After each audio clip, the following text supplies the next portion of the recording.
YouTube ચેનલમાં સ્વાગત કરું છું, જે તમારે શેર કરવાની છે, લાઇક કરવાની છે અને પાછું ઘંટડી મારીને લોકો સુધી પહોંચાડવાનું છે. પણ અત્યારે અંગ્રેજીનો ક્રેઝ એવો આવડી ગયો અને આ જયેશ ગવર્મેન્ટ સર્વન્ટ છે પોતે, એની વાઈફ અમારે અમેરિકાનો પ્રવાસ હતો ને, મેં કીધું જયેશ તું થોડુંક અંગ્રેજી લખવાનું શરૂઆત કરી દે.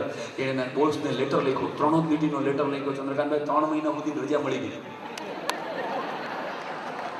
એને 3 લીટીનો લેટર જયેશે લખ્યો હતો, dear sir my wife is ill. જો ધનુર ઉપડી જાય એવું અંગ્રેજી ફાડ્યું છે. Dear sir, my wife is ill and there is no other husband to take care of him at my home. So please kindly declare holiday. ત્યાંના સાહેબ કે તું લંડન જા, અમેરિકા જા, પણ અહીંથી જા. હા સાહેબ, અને વિદેશ આપણે બધા ગુજરાતી બોલીને પકડાઈ જાય, અંગ્રેજી વાળા પકડાઈ જાય. ગુજરાતી કોઈ પણ અંગ્રેજી બોલે ને, સોરી હો તો ફેણ ચડાવીને આવે. હો આપણું મારું માઇક્રો ઓબ્ઝર્વેશન પકડી દે. થેન્ક યુ હો આવે છે હા થેન્ક યુ હો. એક ભાઈને સરનામું પૂછ્યું ને રાજકોટમાં, મને જોઈને વળી અંગ્રેજી બોલવા મળ્યું કે અહીંથી સ્ટેટ સીધા જાઓ.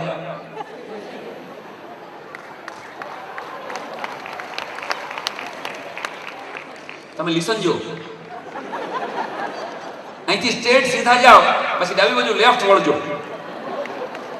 એટલે ગોળ સર્કલ આવશે.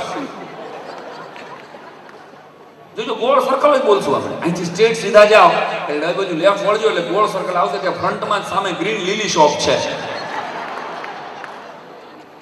મેં કીધું થેન્ક યુ હો. ગુજરાતી અંગ્રેજી બોલે ને હા હૈદું જ નથી આપણને. હા આપણે શું કહીશું, ફલાણો ભાઈ તો જેન્ટલમેન માણસ છે. હવે જેન્ટલમેન એટલે ઓલરેડી સદગૃહસ્થ થાય, પછી માણસ બોલવાની જરૂર જ નથી.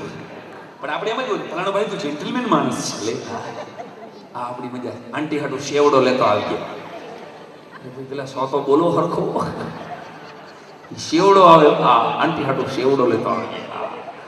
અંગ્રેજી હેતું નથી આપણને. અને ગુજરાતીની વાત આવે ત્યારે કે લંડનમાં અમારો કાર્યક્રમ હતો, જેને પૂછ્યું મને what is the vast difference between American culture and Indian culture. એક લીટીમાં મને પૂછ્યું ને, એટલે મેં એને કીધું if you ask anybody in India that how many brothers and sisters you are, then any Indian will say that I have 2 brothers and 3 sisters, or I have 3 sisters and 2 brothers. But the same question if you ask in America that how many brothers and sisters you are, then any American will say that I have 2 brothers from my first mom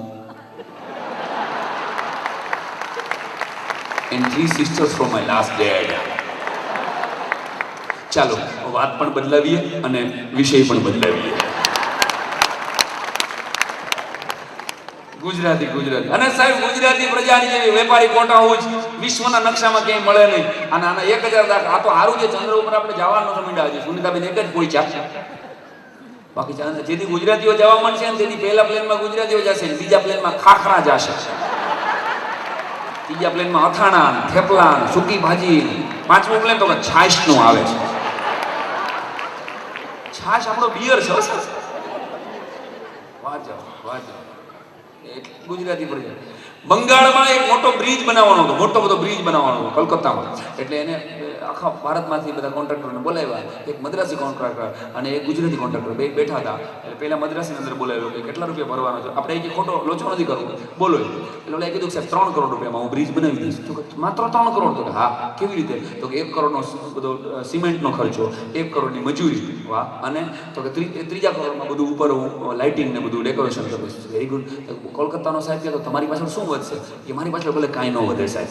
હું એને ગુજરાતી કરતા tender લેવું છું કે હું મને એકવાર tender આપો, મારે કામ કરવું છે કોલકાતા ગવર્મેન્ટ સાથે. તો કે કાંઈ વાંધો નહીં, બહુ સરસ. ગુજરાતી બોલાવ્યો છે, તમે કેટલા કરોડનો મૂકો છો ટેન્ડર? તો કે સાહેબ 5 કરોડ.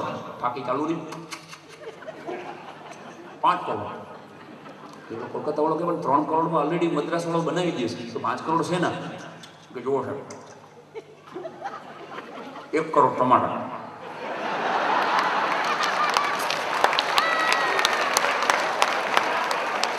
1 કરોડ મારા. તો બોલો કે પછી બ્રિજ કોણ બનાવશે?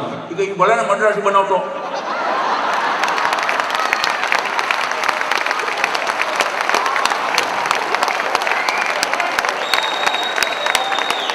આપણે બ્રિજ બનાવવાની જાઓ, આપણે વૈચારિક મતલબ 5 કરોડનું ટેન્ડર એને મળ્યું. બોલો રિટર્ન ફ્લાઇટમાં કરોડનો હવાલો પાડીને આવી ગયો ઘરે. હાલો હવે બેંકોક પટાયા, સંસ્કૃતિનો અભ્યાસ કર્યા હોય. આ ગુજરાતી.